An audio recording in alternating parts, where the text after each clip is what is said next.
اللہ روزے میں دیکھنا چاہتا ہے کہ میرا بندہ میرے کہنے پہ جو چیزیں حلال ہیں ان کو بھی چھوڑتا ہے کہ نہیں چھوڑتا. تو جب اس نے ان کو چھوڑ دیا تو پھر حرام کیوں نہیں چھوڑے گا؟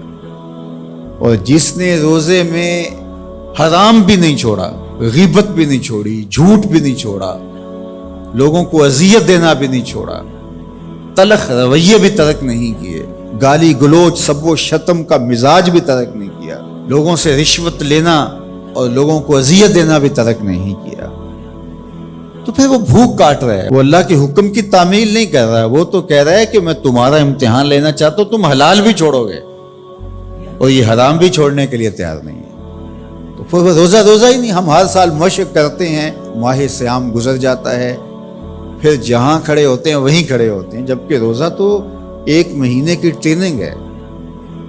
1 مہینے کی ٹریننگ کے بعد ہمارے عیب جھڑ جانے چاہیے، ہمارے گناہ دھل جانے چاہیے، ہمارے اندر کو تقوی کے نور سے مالا مال ہو جانا چاہیے. لیکن ہم نے مشق کی نہیں، ہم کام چور رہے. تو پھر نتیجہ کیا ہوا کہ جہاں کھڑے تھے وہیں رہے. کہ روزے کا مقصد اتقاء کو پیدا کرنا ہے، اور ہر وہ کام جو اللہ کی ناراضگی کا ذریعہ ہے اس کو ترک کرنے کا نام تقویٰ ہے. اور اگر کوئی ایسا کام سرزد ہو جائے جو اللہ کی ناراضگی کا سبب اور ذریعہ ہے تو فوراً توبہ کی جائے، رجوع کیا جائے، ایسے امور بجا لائے جائیں جو اللہ کی رضا کا سبب اور ذریعہ بن جائیں. حضور نے ارشاد فرمایا، حضرت معاذ بن جبل رضی اللہ تعالی عنہ سے مروی ہے، اتق اللہ حیث ما کنت، تو جہاں بھی رہے اللہ سے ڈرتا رہے. خلوت میں ہو، جلوت میں ہو، گھر میں ہو، مسجد میں ہو، بازار میں ہو، تنہائی میں ہو، ہجوم میں ہو، جہاں بھی تو رہے اللہ سے ڈرتا رہے. وَأَتْبِعِ السَّيِّئَةَ الْحَسَنَةَ، اور اگر تم سے کبھی کوئی گناہ سرزد ہو جائے تو فوراً نیکی کر، تم ہوا وہ نیکی اس گناہ کو مٹا ڈالے گی. وَخَالِقِ النَّاسِ بِخُلُقٍ حَسَنٍ، اور لوگوں کے ساتھ اچھے اخلاق کے ساتھ پیش آ. تو نیکی کرنے کے بعد، تقوی اختیار کرنے کے بعد تیسری بات حضور نے جو ارشاد فرمائی، حضور سے بڑا حکیم کون ہو سکتا ہے؟ میرے ماں باپ حضور پہ قربان.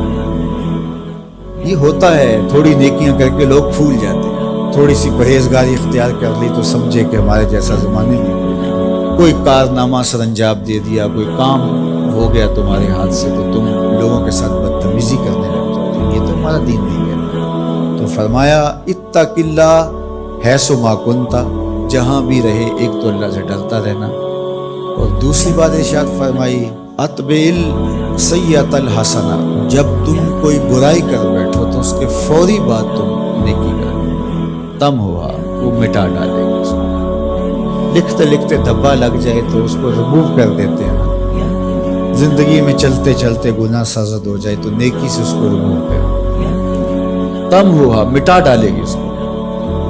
اور پھر تیسری بات فرمائی وَخَالِقِ النَّاسِ بِخُلُقٍ حَسَنٍ، لوگوں سے رویہ اچھا رکھنا، لوگوں کے ساتھ اس کے سلوک سے پیش آنا، بدتمیزی کی زندگی نہ گزارنا. قیامت کے دن جب اعمال تولے جائیں گے، سب سے زیادہ وزن جس عمل کا ہوگا وہ حسن خلق ہے، جو پردے کو جھکا دے، تو کبھی اپنے رویوں کو کھردرا نہ ہونے دے. تو ہمارے رب نے ہمیں تقوی اختیار کرنے کا حکم عطا کیا، اور رمضان المبارک موسم ہے تقوی کے حصول کا. زندگی ثمر بار ہوتی ہے، تقوی کا پھل لگتا ہے. روزہ تقوی کی نشأت کا ذریعہ ہے، روزہ پیدا کرتا ہے اتقاء. لعلکم تتقون، اس پہ شاہد عادل ہے. تو اس لیے مجھے اور آپ کو جائزہ لینا پڑے گا کہ ان دنوں کے اندر ہمارے اندر کوئی تقوی پیدا ہوا ہے یا نہیں ہوا. میں اپنا جائزہ لوں اور آپ اپنا ہی اپنے اندر ہی جائزہ لیں. ہم نے بھوک کاٹی ہے، پیاس گوارا کی ہے، رات تراویح بھی پڑھتے ہیں، تو کیا کوئی فرق پڑا؟ کوئی اتقاء کا نور نصیب ہوا؟ اگر نصیب ہوا ہے تو پھر مزید کوشش کیجیے بقیہ دنوں میں مزید نور نصیب ہو اور اتقاء کے اجالے حقیقت میں ہم پالیں. اور اگر وہیں کے وہیں کھڑے ہوئے ہیں، کوئی فرق نہیں سوائے بھوک اور پیاس کاٹنے کی اور یہ ذہنی تاثر کہ ہم روزہ رکھ رہے ہیں، اس کے علاوہ میں کوئی فرق نہیں، ہمارے باطن میں کوئی تبدیلی نہیں آ رہی، تو پھر ہمیں دیکھنا پڑے گا پیچھے مڑ کے کہ ہمارے روزے بے روح اور بے نور کیوں ہے